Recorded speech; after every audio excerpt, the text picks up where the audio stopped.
Hello guys, welcome back to the study. और आज के सेशन में हम बात करने वाले द इंडियन नेवी की जो वैकेंसी आई हुई है एसएसआर डबल ए की। तो क्या जो ये नोटिफिकेशन मार्केट में घूम रही है ये ओरिजिनल है या फिर डुप्लीकेट है, मतलब फेक है।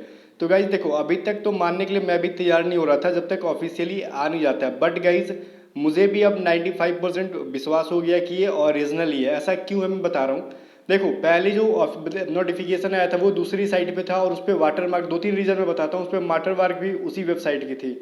और ये जो नोटिफिकेशन है ये सरकारी रिजल्ट पे भी आ गई है। और आपको पता है कि सरकारी रिजल्ट, सरकारी एग्ज़ाम ऐसे वेबसाइट्स हैं जहाँ पे कि फेक कोई भी नोटिफिकेशन नहीं आता। और आपको पता है कि इंडियन नेवी की हर बार की नोटिफिकेशन जो है लीक हो जाती है।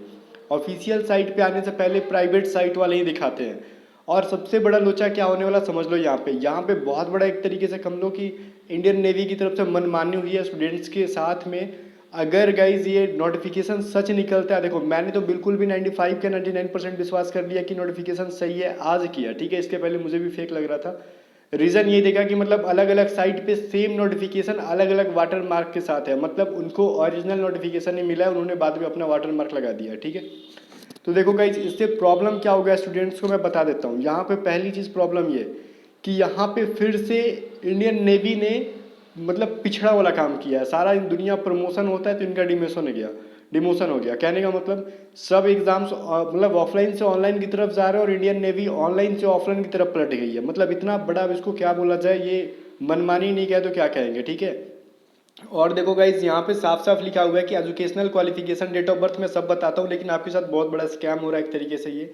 मतलब कहा जाए मनमानी हो रहा है, स्टूडेंट्स के कैरियर के साथ खिलवाड़ हो रहा है ये। कोविड 19 का नाम किया, मतलब नाम लेके जो है ना कोविड 19, मतलब कोविड के आड़ में कहो कि धोखा हो रहा है स्टूडेंट के साथ साथ, मतलब सीधे भाषा में कह सकते हो। क्योंकि सिर्फ इंडियन नेवी की वैकेंसी जो है, मतलब बहुत ज़्यादा मनमानी हुई है। पूरा वीडियो देखो समझ में आ जाएगा।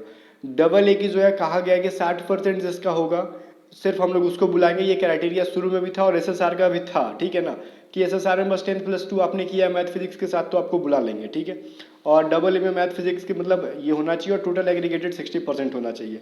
लेकिन गाइज यहाँ पे धोखाबाजी किया गया। पता है क्या धोखाबाजी किया है कि आपको देखो सिलेक्शन क्राइटेरिया में साफ साफ लिखा हुआ है, जब आप पढ़ोगे यहाँ पे तो क्या है भाई, due to covid 19 pandemic an expectation is being made in the public interest, ठीक है ना, where in approximately 10,000 candidates will be called for written examination and PFT. मतलब सिर्फ 10,000 कैंडिडेट ही बुलाए जाएंगे, ठीक है ना, मतलब रिटन एग्जाम और पीएफटी के लिए। The short listing of the candidates for written examination and PFT will be undertaken on the basis of the percentage of qualifying examination 10+2 exam. The cutoff mark may be vary from state to state as vacancies have been allocated in a state wise manner। कहने का मतलब देखो, ये Covid 19 जो pandemic, इसका बहाना लेके ये कह रहे हैं कि हम पब्लिक के इंटरेस्ट पे ऐसा कर रहे हैं, ठीक है ना। पब्लिक नहीं, वो मतलब पब्लिक ही ऐसा चाहती है कि हम लोग, मतलब क्या चाहती है भाई कि 10,000 कैंडिडेट, अब वो बोल क्या रहे हैं कि 10,000 कैंडिडेट्स को हम लोग बुलाएंगे, ठीक है ना, रिटन एग्जाम के लिए। और वो 10,000 स्टूडेंट्स किस तरीके से आएंगे, वो 10+2 के ना आपके वो परसेंटेज की बेसिस पे आएंगे। कि मान लो जैसे बिहार में वैकेंसी जितनी भी है, आपको बिहार हो गया, यूपी हो गया, फिर से इवन हम बोले हरियाणा, राजस्थान, ये सब स्टेट जो है जहाँ पे हो गया स्टूडेंट्स बहुत ज़्यादा होते हैं, ठीक है ना। बहुत ज़्यादा होने का मतलब अब वो वैकेंसी के रेशियो में बुलाएंगे। अब उन सभी स्टेट्स में जिसका हाई ले मतलब ज़्यादा परसेंटेज होगा उन्हीं को ये लोग बुलाएंगे, बाकी सारे मुंह देखेंगे, ठीक है ना। आपको पता है कि इंडियन नेवी की ऑनलाइन मतलब फॉर्म अप्लाई होने में लाखों बच्चे अप्लाई करेंगे और बुलाएंगे सिर्फ 10,000 का। कितना पैसा गोलमाल कर लेंगे ये लोग, ठीक है ना। अब इसी बहाने से पैसा कमाए या भी जो भी कमाए, पैसा कमाने का बहाना कर लो या फिर कैरियर बर्बाद करने का बहाना कर लो। क्योंकि एक एक इंसान की, यहाँ पर हम लोग फ़ी के बारे में बात कर ले रहे, भाई फ़ी कितना हो रहा है, छोड़ो फ़ी के बारे में। फ़ी की अगर बारे में बात कर ले तो कम से कम 200 से तो कम लेंगे नहीं गाइज ये लोग, ठीक है ना। ज़रा मैं देख ही लेता हूँ कितना फ़ी है। तो देखो यहाँ पे फ़ी के बारे में भी यहाँ पे पता नहीं क्या मेंशन किया हुआ है गाइज, मैं एग्जैक्टली फ़ी के बारे में देखा नहीं, ठीक है ना। तो गाइज एक चीज़ समझो यहाँ पे,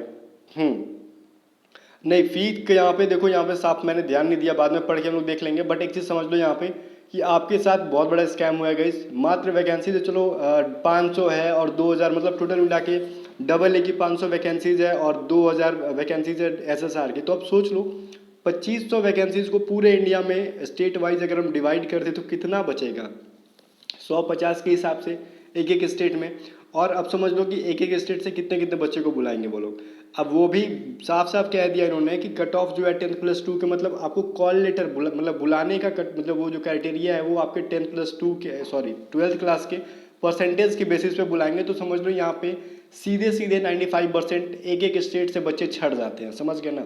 तो ये गाइज बहुत बड़ा धोखा हो रहा है स्टूडेंट्स के साथ में। और कैंडिडेट्स का जो डेट ऑफ बर्थ है, और बिल्कुल भी यही रहेगा गाइज, 100% मान ही लो कि ऑफिशियल है, क्योंकि अभी अगर मान के इसके ऊपर विरोध नहीं करते हैं लोग तो फिर फॉर्म भरा जाने के बाद हाय हाय करते रह जाओगे, ठीक है ना।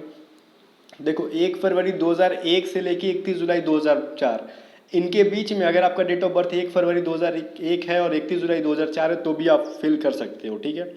अगर गाइस सबसे मेन मुद्दा क्या था इस वीडियो बनाने का, कि यहाँ पे बहुत लोगों ने बनाया, चलो सही किया, मुझसे पहले भी ये चीज़ें बताई, उस टाइम मुझे भी नहीं पता था कि वाकई ये सच हो सकता है, ऐसा हो सकता है, मतलब अनएक्सपेक्टेड चीज़ है ये। तो ऐसा हुआ ना कि मान लो मोदी जी कल गए भैंस का या फिर हाथी का नाम बदल के कुत्ता रख देते हैं, तो अब कोई कहेगा कि भाई देखो ये हाथी का नाम कुत्ता है, तो कोई विश्वास करेगा? नहीं करेगा ना। उसी तरीके से मुझे भी ये चीज़ विश्वास नहीं हो रहा था, तो मैंने सबको बोला कि नहीं एग्ज़ाम आपका ऑनलाइन होगा, बट एग्ज़ाम आपका अब ऑफलाइन लेंगे, क्योंकि रिटेन और फिजिकल एक ही दिन ले रहे तो ऑफलाइन ही होगा, ऑब्वियस ये तो चीज़।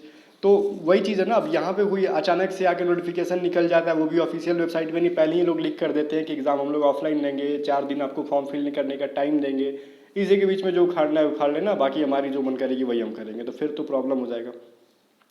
अभी रिटन टेस्ट देख लो, the question paper will be bilingual, written test तो आपका वही होगा हिंदी इंग्लिश में। The question paper will be comprise 4 section, आपको जो मैथ्स, मतलब यहाँ पे कहीं भी नहीं लिखा है कि आपका एग्ज़ाम जो है ऑनलाइन होगा, साफ साफ आपका एग्ज़ाम जो है ऑफलाइन होगा। All candidates appearing for written examination would be subjected to PFT on the same day, मतलब जितने भी लोग रिटेन एग्जाम देने आएंगे अगर वो रिटेन पास कर लेते हैं तो उनका PFT भी उसी दिन होगा। अब 10,000 को बुलाएंगे तो उसी में से भी छाटना तो है ना उनको, 2500 को लेना ही है, सिर्फ 10,000 को बुला के 25,000 को लेंगे। अच्छा एक चीज़ बताओ, मान लो ये नियम लगा रहे हैं कोरोना को लेके, भाई कोरोना हो जाएगा ऑनलाइन एग्जाम में कराएंगे तो ठीक है ना, बाकी भारत की और सारी एग्जाम्स वाली क्या पागल है क्या, वो क्यों एग्जाम्स ले रही है? तो फिर तो सबको SSC को भी वही काम करना चाहिए, ऑफलाइन चला जाना चाहिए, मात्र 2,000 3,000 मतलब बुलाना चाहिए उनको भी, ठीक है, उनको भी तो ऐसा ही काम करना चाहिए। एयरफोर्स भी वही कर रही है, मतलब सारी दुनिया पागल है। इंडियन नेवी मतलब भरोसा उठा दिया आप लोगों ने पूरी तरीके से, इंडियन नेवी से यही कह सकते हैं। अगर इसके अगेंस्ट प्रोटेस्ट नहीं हुआ तो भाई हाय हाय करते रह जाओगे, सारे यूट्यूबर्स को बुला लो एक साथ। अब आपके पास यही एक उपाय है, वरना देखो गाइज ये नोटिफिकेशन अब मान लो 100% सही है, क्योंकि हर साल का इनका यही बखेड़ा होता है कि एग्ज़ाम से पहले, सॉरी मतलब ऑफिशियल वेबसाइट से पहले ही लोग लीक करा देते हैं। अब क्यों कराते हैं, अब इनके दिमाग में क्या चलता है अब ये समझेंगे, ठीक है ना। अब इनके दिमाग में क्या चलता है अब यही समझ सकते हैं। और टाइम भी बहुत कम दिया है, ठीक है, बहुत कम टाइम दिया है गाइज फॉर्म अप्लाई करने का, मात्र दे रखा है आपको 4 से 5 दिन ही टाइम दे रखा है फॉर्म अप्लाई करने का, 26 अप्रैल से लेके 30 अप्रैल के बीच में। आप सोच लो 5 दिन करना है आपको। अब इसी में 5 दिन में पता चलेगा कि 4 दिन इनका वेबसाइट सड़िया, मतलब सड़ियल टाइप का चलेगा, कोई मतलब कोई इज्जत नहीं रह गया। आपको ही पता ना कि एयरफोर्स की हो गई, कोस्ट गार्ड की हो गई, जब भी कोई मतलब अपडेट आता है तो उनकी वेबसाइट मर जाती है, एकदम काम ही नहीं करती है बिल्कुल भी। लड़के हाय हाय करते हैं उसको लेके, वही काम है। 5 दिन का टाइम दिया है, 4 दिन पता चलेगा इनका वेबसाइट नहीं काम करेगा। अब 1-2 दिन में जो बच्चा भर लिया वो भर लिया, बाकी सब मुंह देखते रह जाएंगे। और जो भर लिया उसकी भी कोई गारंटी नहीं है कि एडमिट कराई जाएगी। तो ये सभी स्कैम से बचना है तो भैया आपको लेना पड़ेगा एक्शन, ठीक है ना। सारे स्टूडेंट्स को मिलके एक्शन लो, अदरवाइज मतलब अगेंस्ट एक दूसरे का करते रह जाओगे इसी में, भाई तुमसे ना होगा, ये नहीं होगा, वो नहीं होगा, तो फिर यहाँ पे किसी भी यूट्यूबर का कोई लॉस नहीं है। एग्जाम तो आते जाते रहना है, बाकी लॉस स्टूडेंट का है। तो ये पूरी जिम्मेवारी है कि स्टूडेंट एक्टिव होकर सारे यूट्यूबर्स को जगाए। सो आपका क्या राय है कमेंट सेक्शन में जरूर बताना, बाकी मिलते हैं हम नेक्स्ट वीडियो में।